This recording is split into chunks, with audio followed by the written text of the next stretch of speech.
warahmatullahi wabarakatuh. Kembali lagi bersama saya Eko Setiawan. Pada kesempatan kali ini saya akan membahas tentang piston atau seher ya. Sebelum kita lanjut ke videonya, ke pembahasannya, jangan lupa untuk like, comment, share, dan subscribe. Semoga informasi yang akan saya berikan ini dapat memberikan manfaat bagi teman-teman semua. Jika memang bermanfaat, jangan lupa untuk men-share video ini. Yang akan saya bahas pada kali ini adalah piston motor 4 tak. Bagaimana ciri-cirinya jika piston itu memang sudah harus diganti, nanti akan saya jelaskan. Tapi sebelum itu saya akan menjelaskan terlebih dahulu tentang fungsi ring piston ini. Nah, pada motor 4 tak itu terdapat 3 ring piston. Ketiga ring piston itu memiliki fungsinya masing-masing. Yang pertama, yang bagian atas ini ya, yang bagian atas ini adalah ring kompresi 1. Terus yang tengah ini, yang nomor 2, ini adalah ring kompresi 2. Dan yang terakhir, yang paling bawah, ini adalah ring piston yang ketiga. Atau yang ketiga ini adalah ring oli ya, ring oli. Nah, untuk ring piston yang pertama atau ring kompresi yang pertama yang paling atas ini fungsinya adalah untuk menahan kompresi atau untuk menekan kompresi. Terus yang kedua ini pun juga sama, untuk menahan kompresi. Nah, kenapa ada 2 ring kompresi? Ini untuk mengantisipasi jika terjadi kebocoran pada ring kompresi 1.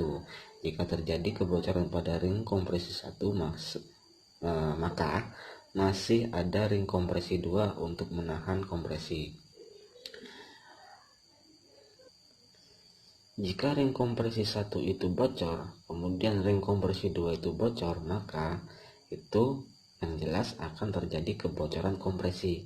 Nah, apa efek sampingnya jika kompresi itu bocor? Yang pertama, yang jelas adalah kompresinya itu, tekanan kompresi itu akan berkurang, sehingga tenaga motor itu akan ikut berkurang juga. Jadi bagaimana solusinya jika kedua ring kompresi ini bocor? Yang jelas solusinya adalah kita ganti dengan yang baru, seperti itu.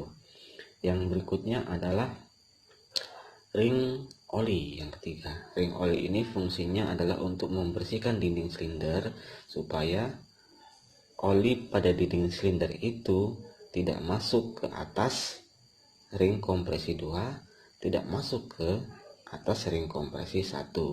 Bagaimana jika memang kalau ring oli ini bocor? Yang jelas olinya akan naik ke atas ring. Nah, jika oli ini sudah naik ke atas ring, maka yang jelas motor itu akan mengeluarkan asap putih, seperti itu ya. Nah, itu tadi sedikit penjelasan tentang ring piston ya. Sekarang ciri-ciri piston itu tidak layak pakai adalah sebagai berikut. Nah, ciri-ciri yang pertama adalah kita perhatikan pada bagian. Nah, itu tadi sedikit penjelasan tentang ring piston. Sekarang saya akan memaparkan dan menjelaskan apa sih ciri-cirinya jika piston itu sudah tidak layak pakai lagi. Nah, ciri-ciri yang pertama, kita perhatikan pada bagian ring olinya. Pada bagian ring oli ini ya. Pada atas bagian ring oli ini, jika terdapat kerak seperti ini ya, atau warnanya coklat seperti ini menandakan bahwa oli itu sudah naik ke atas ring, ke atas ring ini ya, ke atas ring ini. Terus yang berikutnya kita lihat di bagian atas ring kompresi 2. Ini pun sama dengan di atas ring kompresi ring oli tadi ya, sama. Ini sudah ada keraknya. Ini adalah kerak-kerak oli ini, berarti oli itu sudah naik ke atas ring kompresi 2 ya, berarti sudah terdapat kebocoran pada ring olinya ini, sehingga membuat oli itu tidak bersih ya, tidak bisa dibersihkan secara maksimal oleh ring oli ini, sehingga olinya naik ke atas ring kompresi 2. Terus oli pun juga akan naik ke atas ring kompresi 1. Nah, jika sudah naik ke atas ring kompresi 1, sudah bisa kita pastikan bahwa motor itu akan mengeluarkan asap putih. Itu yang pertama. Yang kedua, kita lihat bagian atas ini ya, pada bagian sini.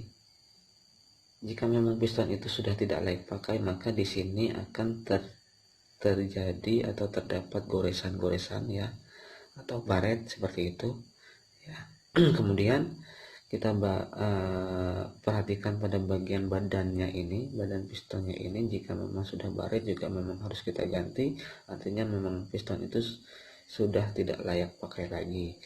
Dan ciri yang berikutnya adalah terdapat kerak, nah seperti ini ya, kerak seperti ini di atas piston seperti ini. Ini artinya oli itu sudah sampai ke ruang bakar, sehingga sudah jelas bahwa kalau oli sampai ke ruang bakar, maka oli akan ikut terbakar dan motor itu akan mengeluarkan asap putih.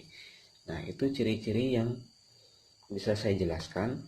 Mudah-mudahan ciri-ciri itu bisa membuat teman-teman lebih paham, supaya teman-teman nanti untuk pemula ya tahu bagaimana ciri-ciri piston itu masih layak pakai atau tidak. Nah,